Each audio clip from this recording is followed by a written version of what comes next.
सबैलाई नमस्कार। मेरो किचनमा सबैलाई स्वागत छ।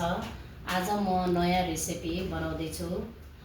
दसैँ हजुरहरूलाई कतिको लाग्यो त? हामीलाई चाहिँ आजदेखि लागेको छ। यसको लागि हजुरहरूले चाहिँ मैले एउटा भुटनको सेट चाहिँ ल्याएर आएको छु। हजुरहरूले भुटन सेट बनाएर पक्कै खानुहुन्छ होला यो दसैँमा। तर मैले यो रिकमा बनाउँदैछु। रिकमाको लागि मैले के सामान चाहिन्छ भनेर तपाईहरुलाई यसको बारेमा भन्छु। सुरुमा हामीलाई चाहिँ यो खसीको रगत चाहिन्छ। यो खसीको भुटन हो है। त्यसको लागि चाहिँ यो आन्द्रामा पनि यो बोसे आन्द्रो भन्छ। बोसे आन्द्रोमा पनि यो मोटो आन्द्रा हामीले चुज गर्नुपर्छ। यसको लागि यो लिएको छु। यसको लागि चाहिँ अलिकता यो बोसो हामीले यो चप गरेको बोसो छ, यो बोसो पनि राख्नुपर्छ। त्यसको लागि मरमसलाहरू चाहिँ के चाहिन्छ भनेर तपाईहरुलाई म देखाउँछु। यो चाहिँ अदुवा लसुनको पेस्ट हो। यसै गरेर यो चाहिँ जिरा धनियाको पाउडर हो। यो बेसार, यो टिमुर अति नै मिठो हुन्छ टिमुर चाहिँ रिकमामा। त्यसको लागि चाहिँ यो नुन पनि चाहियो। यो चाहिँ दालचिन, ल्वाङ, सुकमेल, मरिचको धुलो हो। यसको लागि चाहिँ यो ब्लडलाई हामीले चाहिँ यस्तो यो क्लट भएको हुन्छ। यो क्लटलाई चाहिँ मजाले यो फिट्नुपर्छ, मसिनो मसिनो पार्नुपर्छ हामीले। यतिको यो रगतलाई चाहिँ हामीले मसिनो पारिसकेपछि त्यो क्लडहरूलाई, त्यसपछि यो चप गरेको यो बोसोलाई चाहिँ म एड गर्छु यसमा। यसको लागि मैले यो टिमुरको छोप एड गरेँ। टिमुरको छोपपछि यो अघि मैले भनेको थिएँ ल्वाङ सुकमेलको पाउडर हो यो। त्यसपछि यो 1 चम्चा आधा जति मैले बेसार राख्छु।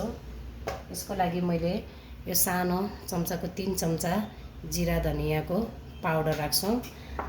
यसको लागि मैले 3 चम्चा जति नुन राख्छु। यसको लागि अदुवा लसुनको पेस्ट राख्छु मैले। यसको लागि चाहिँ मैले मजाले यसलाई मैले मल्छु।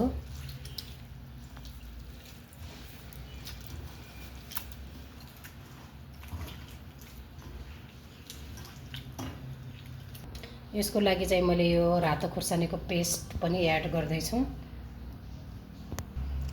हेर्नु त यतिको लागि यो तयारी भइसकेको छ। ल यो आन्द्रालाई चाहिँ मैले यो उल्टो पल्टाउनु पर्छ। यो जुन हामीले त्यो यो मसला खुनहरूलाई चाहिँ भर्नको लागि यसरी म यसलाई उल्टो पार्छु यो डन्डीको सहायताबाट। यो मोटो आन्द्रालाई चाहिँ यसरी हातको सहायताबाट पनि गर्न सकिन्छ। यो मसिनो आन्द्रालाई मात्रै लट्ठी चाहिन्छ। यदि लट्ठी नभएको बेला यसरी हातले चाहिँ हामीले यसरी यसलाई उल्टो बनाउँदै जानुपर्छ। यसरी मैले यसलाई उल्टो पारेको छु। यो रिकमा बनाउँदाखेरि चाहिँ हामीले यो बोसोको भागलाई भित्र राखेर भित्रको भागलाई चाहिँ बाहिर राख्नुपर्छ। यो रेडी भइसकेको छ। यो रिकमा भर्नको लागि। यसको लागि जुन बोसोको भाग चाहिँ मैले भित्र राखेर यो उल्टो पारेको छु। अब यसमा म भर्दैछु। कसरी भर्ने भनेर म तपाईहरुलाई देखाउँछु। यसरी म यसलाई भर्न गइरहेको छु। यो पिस भएको हुनाले हातले पनि हामीले औँलाको सहायताले हामीले प्रेस गर्दै जानुपर्छ। यसरी यसलाई हामीले तल तल सार्नुपर्छ। सार्दै भर्दै गर्नुपर्छ।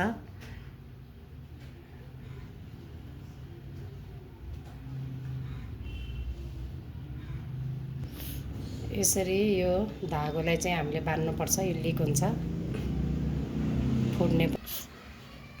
अब यो रिकमा मैले पुरेर चाहिँ तयारी गरेँ। यो गरिसकेपछि यसलाई चाहिँ मजाले धागोले बान्नुपर्छ। टाइट गरेर चाहिँ हामीले यसरी यसको मुख बान्दिनुपर्छ। हेर्नुहोस् त यसरी मैले यो रिकमा चाहिँ तयारी गरेको छु। यसरी हेर्नुहोस् त यसरी यो मेरो रिकमा चाहिँ मैले भरेर चाहिँ तयारी गरिसकेको छु। अलिकता बढी भएर मैले यो सानो यो आन्द्रा अलिक छुटेको थियो, त्यही भएर यसमा पनि भरेको छु। यसरी यो पाकेको पानीमा चाहिँ बिस्तारै हामीले यसरी पकाउनुपर्छ। यसलाई बोइल गर्नुपर्छ। कम्तीमा पनि 20 मिनेटसम्म यसलाई हामीले उमाल्नुपर्छ। 20 मिनेटपछि हामी यसलाई हेर्नेछौँ। यसरी यो पानी अलि बढी भएको रहेछ, यो पानीलाई म निकाल्छु। यसरी यसलाई चाहिँ हामीले छोपेर चाहिँ राख्नुपर्छ। यसरी अब यो रिगमा पाकेको छ कि छैन म चेक गर्छु। यसको लागि यो टुथपिकको सहायताले हेर्छौँ। यो टाइट भइसकेको छ। यो चाहिँ खानालाई रेडी भइसक्यो, पाकिसक्यो। यसरी पाकेको रिगमालाई म यो अर्को भाँडामा चाहिँ म ट्रान्सफर गर्दैछु। अलिकति यो लामो भएको हुनाले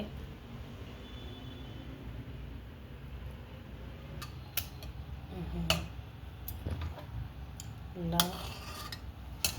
यसरी यो निकाल्नुपर्छ। यो अलिक गाह्रो हुन्छ। ल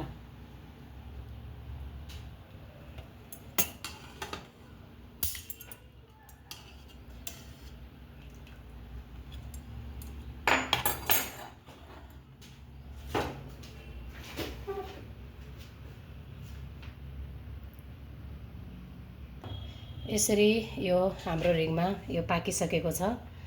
अब तपाईहरुले सेलाइसकेपछि खान सक्नुहुन्छ। विशेष गरेर हाम्रो गाउँतिर खसी काट्यो भने दसैँको समयमा हामीले बनाउने गर्छौं। यो बाँकी भएको यो रगतलाई यो सबै कुराहरुले चाहिँ मिक्स गरेर हामीले यसरी तयार पारेर खान्छौं।